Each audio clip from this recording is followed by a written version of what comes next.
Assalamualaikum warahmatullahi wabarakatuh. Terima kasih nih yang udah ngeklik lagi channel Yati Sam Official guys. Semoga kalian selalu sehat, berkabar Allah untuk kita semuanya guys ya. Gimana kabar kalian? Baik-baik nggak? Yang lagi sakit semoga sehat ya guys ya. Yang lagi galau, ayo dong semangat. Yuk ngopi dulu, cheers. Kayak Sam lagi ada di kamar nih, lagi nunggu lunch ya guys ya. Sambil ngoceh nih sama kalian, ada yang perlu saya bahas nih. Ini mungkin bagus untuk pembelajaran kita bersama supaya kita tidak salah jalan ya guys ya, serta mengambil keputusan yang nantinya bisa membuat kita menyesal. Kak, mau bahas apa sih? Dengerin aja deh, saya mau cerita. Langsung aja yuk. By the way, kalian udah download Yorpay belum sih? Aduh, ini kayaknya sih nih gembar-gembor tentang Yorpay ini, karena aplikasi ini recommended banget deh. Kalian buka Android kalian, terus ketik Yorpay, terus kalian unduh dan ikuti cara verifikasinya ya guys ya. Ini nih murah banget. Aplikasi Yorpay itu aplikasi keuangan yang dikhususkan untuk buruh migran guys. Hong Kong, Taiwan, Indonesia bisa. Nah, kalian juga kirim-kirim uang tuh murah. Cuma $5 aja biaya kirimnya, 10.000 kurang murah apa coba? Silahkan deh coba aja langsung ya. Oke, hari ini saya mau bahas ini guys. Mbak ini kita sebutnya Mbak Dewi guys. Sebenarnya Mbak Dewi ini sudah telepon saya itu sekitar 3 minggu yang lalu kayaknya. Dia itu mengeluhkan tentang majikannya yang kurang welcome sama dia. Mungkin ya masa adaptasi ya guys ya. Ya wajar banget, soalnya kan Mbak Dewi ini datang di bulan Juli 2022 kemarin. Jadi sampai hari ini dia ini kan kerja baru 8 bulan tuh. Nah, 8 bulan ceritanya Mbak Dewi ini udah nggak tahan nih guys sama majikannya. Akhirnya apa? Akhirnya Mbak Dewi itu ngomong sama saya, "Kak, saya punya uang 4.000. Boleh nggak sih Kak saya ngebreak hari ini juga?" Ngebreak hari ini juga. Ya saya bilang dong sama Mbak Dewi, "Kenapa masalahmu?" Ya masalahnya sama guys. Neneknya itu segala sesuatu itu salah aja. Pokoknya mukanya neneknya tuh nggak welcome sama Mbak Dewi ini guys. Keganggu banget ya guys ya, karena lagi banyak tukang ini tuh, di sebelah itu ada tukang juga, di atas juga ada tukang, jadi berisik banget ini ya. Memangnya kalau kita tinggal di sebuah apartemen tuh ya kayak gitu guys, kalau ada tukang tuh ya kita ikut berisiknya gitu. Tapi ya mudah-mudahan aja ya suara saya jelas nih. Lanjut guys. Jadi Mbak Dewi ini punya uang 4.000 posisinya, dan dianya udah nggak tahan banget nih kerja dengan majikan barunya itu. Ya kalian tahu sendiri ya, kalau majikan Hong Kong baru punya Cece itu protektifnya itu luar biasa. Kadang kita ngelap itu, lapelan lap untuk ngelap itu ada 10 biji. Ini untuk sofa sendiri, ini untuk jendela sendiri. Kalian kayak gitu nggak? Biasa ya guys ya, kalau orang Hong Kong tuh kayak gitu, so perfect gitu. Jadi nggak boleh diacak-acak. Nah, tipsnya untuk bisa beradaptasi dengan orang mereka, ya kita dengerin aja gitu, apa suruhannya gitu ya. Jadi kita ikutin aja deh mau mereka. Karena apa? Karena kita masa adaptasi ya guys ya. Nanti nih pembalasan kita nanti kalau udah mau finish tuh, mereka tuh biasanya mohon-mohon sama kita. Nah itu tuh enaknya tuh ya, untuk balas dendam sakit hati kita selama ini. Kayak gitu ya guys ya. Nah, tapi Mbak Dewi ini nggak bisa guys. Jadi mungkin wataknya keras juga ya Mbak Dewi ini. Jadi dia ini kesiksa kerja di situ. Kebetulan agensinya nggak beruntung nih dapatnya. Agensinya protektif juga guys. Dimana paspor Mbak Dewi itu ditahan. Yang pertama, waktu 6 bulan pertama alasannya agensi menahan paspor karena masih potongan. Nah setelah itu ya akal-akalan agensi ya guys ya, memanfaatkan anak baru ke polosannya. Akhirnya Mbak Dewi ini chat dong agensi, ngomong, "Saya punya uang 4.000 nih, saya mau ngebreak aja deh." Kan kurang ya, kalau kita ngebreak itu kan kita bayar 1 bulan gaji dong sama majikan. Nah Mbak Dewi itu punya 4.000, dia nggak mau tahu tuh, pengennya tuh langsung aja. Akhirnya Mbak Dewi itu telepon saya guys untuk sharing ya, gimana nih Kak baiknya. Ya saya memberikan memberikan pandangan, kalau kamu ngebreak ya kamu sayang banget, kamu pulang nggak dapat uang sama sekali, iya kan. Lebih baik kamu one man notice ya guys ya, alias notice 1 bulan kemudian dia keluar. Ada 2 kemungkinan kalau kamu melakukan notice. Yang pertama, kalau majikan itu memang nggak suka sama kamu saat kamu melakukan 1 bulan one notice, mungkin saja kamu di-interminate saat itu juga. Itu kan lebih baik ya guys ya, dimana nanti Mbak Dewi itu pasti akan dapat uang interminate dong, iya kan. Dan dia juga nggak harus nunggu 1 bulan dong, iya kan. Akhirnya mungkin diterima nih nasihatnya. Akhirnya dia, ya udah Kak, nggak apa-apa, saya mau 1 bulan keluar. Akhirnya ngomong tuh sama agensi, saya mau one man notice ya guys ya, alias menotis majikan ini. Mbak Dewi ini udah nggak tahan. Ya nobody knows ya guys ya, apa yang terjadi di rumah antara Mbak Dewi sama neneknya dengan majikan itu. Yang jelas Mbak Dewi ini udah nggak sreg kerja di situ. Akhirnya ngajuin surat tuh sama neneknya. Neneknya nih guys, katanya langsung nelpon anaknya yang ngomong yang enggak, yang membuat anaknya ini ikut marah sama Mbak Dewi. Ya wajar dong, mereka ini pro kan satu family gitu. Dia kan, kita siapa sih? Kita hanya ya cece guys ya, atau kumian gitu ya, atau helper gitu. Akhirnya majikan yang tanda tangan di kontrak kerjanya Mbak Dewi itu ngomong sama Mbak Dewi, kamu ngaju notis, ya udah kalau kayak gitu saya langsung pesankan tiket pesawat. Tuh kan benar jawaban saya. Kalau majikan itu sudah nggak sereg sama kita saat kita melakukan one man notice, harga diri mereka itu pasti akan terlukai. Terlukai. Maksudnya harga diri mereka itu kayak, oh kamu nggak mau kerja sama saya, ya udah kamu pulang deh, kayak gitu guys. Akhirnya terjadi juga interminate guys. Jadi uang 4.000 nggak perlu keluar kan, iya kan? Beruntung nih Mbak Dewi nih guys. Akhirnya langsung dipesankan tiket, dan hari itu juga dia harus berisi koper dan pergi ke agensi dikembalikan. Ya udah deh. Ya meskipun Mbak Dewi itu pada waktu itu ya nangis juga guys. Ya kayak gimana gitu diusir ya. Mbak Dewi ini gimana sih, katanya tadi pengen keluar, sekarang disuruh keluar malah nangis. Akhirnya Mbak Dewi ini beresin tuh kopernya guys. Terus langsung geret koper ke agensi yang ada di sana lah. Di salah satu kota yang terkenal lah agensi ini. Agensi ini terkenal dengan apa namanya, nahan paspor. Kalian tahu pasti. Akhirnya datanglah di sana. Agensi ini kan tahu nih Mbak Dewi ini punya uang 4.000 tuh tadinya buat ngeberikan, dimanfaatkan oleh agensi ini. Dimana harusnya Mbak Dewi ini dapat dapat uang intermediate dong, iya kan? Tapi mungkin saja ini diduga ya permainan nggak tahu deh. Soalnya beresan uang itu antara majikan dan agensi. Saya sih yakinnya agensi ini pintar. Kalau majikan ini kan sistemnya interminate, pasti dapat uang interminate dong. Agensi ini ngomong sama Mbak Dewi kalau ya udah pur-puran aja katanya. Beresannya tuh ya udah kamu nggak dapat uang interminate dan kamu juga nggak harus bayar uang break, ya kan? Menurut kalian gimana nih, majikannya bayar uang interminate nggak? Ya kalau kata saya ya bayar lah. Karena apa? Karena hari itu juga Mbak Dewi disuruh keluar gitu. Iya kan? Iya, aduh nggak tahu deh siapa nih yang nggak jelas nih. Pokoknya intinya Mbak Dewi itu cuma dikasih sisa gajinya aja sebesar $500. $500 sama uangnya dia punya 4.000. Jadi 4.500 nih di kantongnya Mbak Dewi ya guys ya. Dan uang tiket yang pasti. Singkat cerita, Mbak Dewi ini pengen cari majikan lagi, tapi pengen pindah agent. Bagaimana bisa cari majikan? Orang agensinya aja ini nahan banget paspornya. Dan yang membingungkan, kalau Mbak Dewi itu cari majikan di agent yang sama tersebut harus bayar $3.600 cash. Dan Mbak Dewi harus pulang dulu ke Indonesia untuk tunggu visa. Gila ya. Mbak Dewi nggak mau dong. Ibaratnya dia kecewa nih sama agent ini. Ya udah deh, saya pulang aja. Akhirnya telepon kedua masuk lagi di handphone saya. Kak, saya sudah di agensi. Terus kamu maunya gimana sekarang? Gimana menurut kakak? Ya kamu masih mau kerja nggak? Iya kamu masih mau. Ya udah, saya kasih nomor agensi yang di Makau untuk dia belok ke Makau untuk cari kerja di Makau. Saya nyuruh dia begitu guys. Oke deh kak. Karena apa? Karena posisinya paspornya ini ditahan loh sama agensi dan nggak bisa pergi apa namanya, dan dikasihkannya itu saat penerbangan. Itu amanat dari majikannya katanya. Iya kan? Ya bisa-bisa agensi aja sih nih. Akhirnya saya sudah tuh kasih nomornya untuk pergi ke Makau ya guys ya. Nanti juga agensi Makau ini pasti akan mengarahkan Mbak Dewi untuk pergi ke Makau itu bagaimana. Caranya bagaimana? Saat agensi itu memberikan paspor, kita kan ke bandara.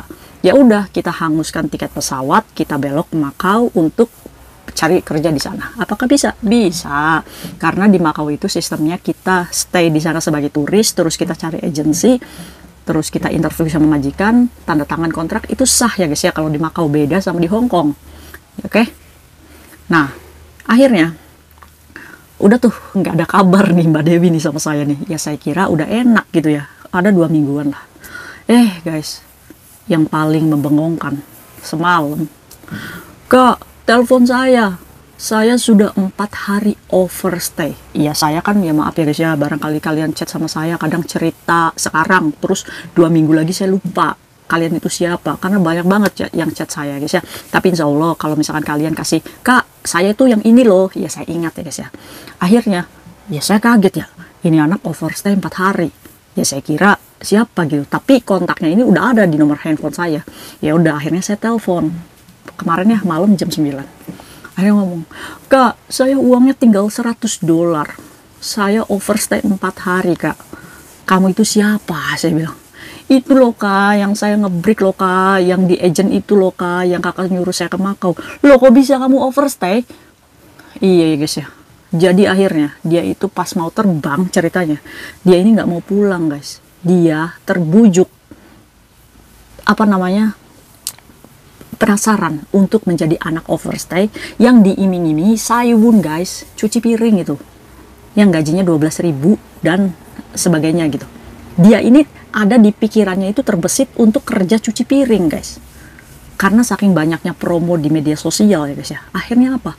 Akhirnya Mbak Dewi ini menghanguskan tiket pesawatnya guys, dan dia bermodalkan ya tadi 4.500 itu untuk ngekos di Samsjupa apa Mongkok ya, lupa saya ya, sekitar di dua tempat itu guys.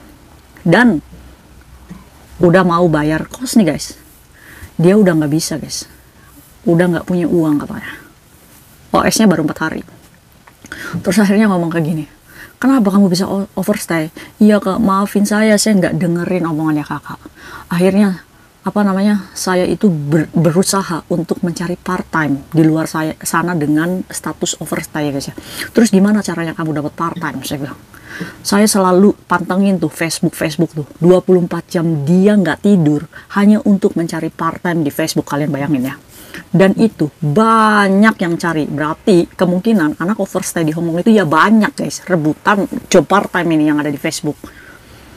Akhirnya saya pernah kak part time 2 kali di restoran Yamcha. Oke. Di sana dia menggantikan anak overstay yang lagi holiday hari Sabtu dan hari Minggu. Itu gajinya $400. Kerja dari jam 10 pagi sampai jam 10 malam cuci piring guys. Kalian bayangin aja. Yamcha itu kan restoran besar, di mana piringnya itu banyak. Ya saya bilang sama Dewi, ya untuk menghibur hatinya ya guys ya, karena dia lagi sedih, lagi bingung, kalut gitu. Kenapa kamu nggak cuci piringnya asal plung-lep gitu ya, jadi nggak usah digosok lagi gitu, asal bersih aja kayak gitu. Aduh kak, saya bener-bener kak capek katanya guys. $400 itu sebanding nggak kalian cuci piring begitu banyaknya, bahkan mungkin ribuan piring yang kalian cuci, gajinya $400 dari jam 10 sampai jam 10 malam, berarti 12 jam ya guys ya. Kalian mau nggak? Ya kalau saya sih nggak mau ya guys ya, mendingan saya ngopi aja di rumah. Masya Allah, nikmat. Oke. Dari ini kesimpulannya apa? Bahwa menjadi anak overstay itu bukan pilihan yang terbaik saat kalian menghadapi kesulitan di Hong Kong ya guys ya. Entah itu karena masalah bank atau apa, masih ada jalan di mana kalian bisa menyelamatkan status kalian sebagai pekerja resmi. Kalian udah take out dulu aja dulu ke Makau untuk menyelamatkan visa kerja kalian ya guys ya. Setidaknya kalian masih bisa nih cari agent lagi di Hong Kong dan tunggu visa di Makau. Selama kalian tunggu visa di Makau ya kalian ikut part time aja. Di sana juga banyak kok anak Indonesia. Oke, jadi be smart ya guys ya. Jangan kita mengambil kesimpulan ya udahlah saya jadi anak overstay aja. Banyak sayun Yamcha di luar sana yang butuh kita. Ini buktinya nih Mbak Dewi cari part time aja sulit guys. Saya bukan ngetawain ya guys ya. Akhirnya saya bilang sama Mbak Dewi, terus kamu gimana? Sampai saya itu sampai ngomong kayak gini, ya udah deh, kamu belajar hidup keras deh di Hong Kong. Meskipun kamu overstay, kamu coba deh cari-cari part time. Nggak mau kak, saya udah nggak bisa kak. Saya sakit hati banget kak, kerja kesana kesini setiap malam nih. Dia pulang kerjaan, dia ketemu polisi, hatinya itu selalu was-was katanya guys. Oke, terus sekarang kamu maunya gimana? Oh kak, ini belum lama banget kak. Saya overstay, saya mau menyerahkan diri, saya pergi kemana? Ya tadi Mbak Dewi baru 4 hari ya udah pergi aja lah naik pesawat gitu pulang ke Indonesia kan, kalau ujung-ujungnya kayak gini. Iya kan, ini gini, rasa penasaran untuk menjadi anak overstay. Saat kalian sudah menjadi anak overstay, bingung juga kan kalian mau gimana. Kalian ini selalu membayangkan anak overstay itu enak, hidup di luar, bisa cari part-time gajinya besar. Ini buktinya. Nangis-nangis, gak bisa makan, gak bisa bayar kos. Baru 4 hari. Aduh, kalau kalian mentalnya kerupuk, jauh-jauh deh, jangan berpikir untuk menjadi anak overstay. Oke? Anak overstay itu apa sih guys? Anak overstay itu adalah dia pekerja migran ya, yang masa tinggalnya sudah habis. Jadi intinya kalian harus segera pergi dari Hong Kong, tapi kalian bertahan di Hong Kong. Itu menjadi kalian itu sebagai illegal worker ya guys ya. Jadi kalian itu sebagai illegal di sini. Apakah nanti ditangkap polisi? Ya jelas lah, kalau ditangkap polisi ya kalian dipenjara lah. Oke, akhirnya Mbak Dewi ini ngomong, terus kamu maunya gimana? Saya mau menyerahkan diri kak. Oke, singkat cerita, kamu nggak usah kemana-mana, kamu cari polisi terdekat di situ, terus kamu tunjukkan ID card kamu dan kamu siap ya untuk dipenjara. Maksudnya gini, siap ya kamu dibawa mobil polisi untuk diadili supaya kamu cepat dideportasi. Terus iya kak, saya siap. Oke, sekarang kamu hubungi keluarga kamu dulu untuk barangkali tidak mencari kamu terlebih dahulu kan. Kalau misalkan kita udah menyerahkan ke polisi ya guys ya, itu handphone, tas, itu tuh disita dulu guys, sampai kita itu diadili atas kasus overstay kita ya guys ya. Jadi semalam itu dia sudah telepon orang tuanya, kalau misalkan orang tuanya juga tahu kalau dia posisinya overstay dan disuruh pulang. Terus akhirnya Mbak Dewi ini sudah tuh komunikasi dengan keluarganya kalau dia ingin menyerahkan diri ya guys ya. Dan dia geret kopernya semalam itu dan masih telepon dengan saya, dan dia mencari polisi ya guys ya di sekitar situ. Akhirnya dia ketemu sama polisinya dan saya mendengar suaranya Muisia. Dia ngomong kayak gitu guys sama polisinya, dan dia tunjukkan KTP-nya. Setelah itu teleponnya cut alias bye bye. Ya mungkin saat ini Mbak Dewi sudah dibawa oleh polisi menyerahkan diri, karena polisi itu akan mengecek KTP kita ya guys ya, dan di situ akan ketahuan kalau kita overstay atau kita masa izin tinggalnya sudah tidak ada di Hong Kong. Semalam teleponnya ditutup, hati saya kayak ikut gimana gitu guys, kayak ya udahlah, mungkin ini jalan yang terbaik. Kita doakan Mbak Dewi semoga cepat proses diadilinya supaya dia cepat kumpul lagi dengan keluarga Indonesia guys ya. Dan semoga kalau misalkan Mbak Dewi pengen pergi ke luar negeri, ya masih ada Taiwan, Singapura ya guys ya. Tapi untuk ke Hong Kong ya Mbak Dewi sudah masuk daftar blacklist ya guys ya. Sayang banget ya guys ya, 8 bulan itu waktu yang masih singkat banget untuk kita berjuang di negara beton ini. Untuk itu buat kalian yang mau ke Hong Kong, kalian harus kuatin mental. Masalah itu bisa kita hadapi dan dicari solusinya. Jangan pendek pikir untuk segala-gala kabur. Ingat, kabur dari masalah itu kalian hanya menciptakan masalah baru. Andai aja Mbak Dewi pulang ke Indonesia dengan tiket pesawat yang diberikan oleh majikannya, mungkin saat ini sudah bergabung dengan keluarganya ya guys ya, mencari rezeki ya di mana aja ya kan. Nah saat ini Mbak Dewi menambah masalah baru dengan merasakan sel prodeo Hong Kong dulu ya guys ya, dimana dia harus masuk sel penjara Hong Kong dulu untuk kasus overstay-nya. Ya kita doakan semoga Mbak Dewi mendapatkan kemudahan ya guys ya, dan cepat-cepat tuh kembali ke Indonesia. Banyak pelajaran dari Mbak Dewi ya guys ya, bahwa di luar sana anak overstay, buat kalian yang diiming-imingi teman, udah kamu itu overstay aja, jangan ya guys ya. Mereka itu bukan teman yang baik. Kalau teman yang baik, dia pasti akan menyarankan kamu udah deh kerja aja yang bener di situ ya guys ya.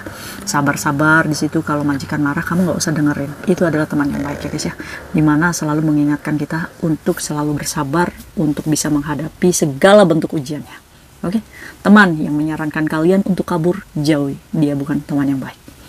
Oke, see you next video guys. Bye bye.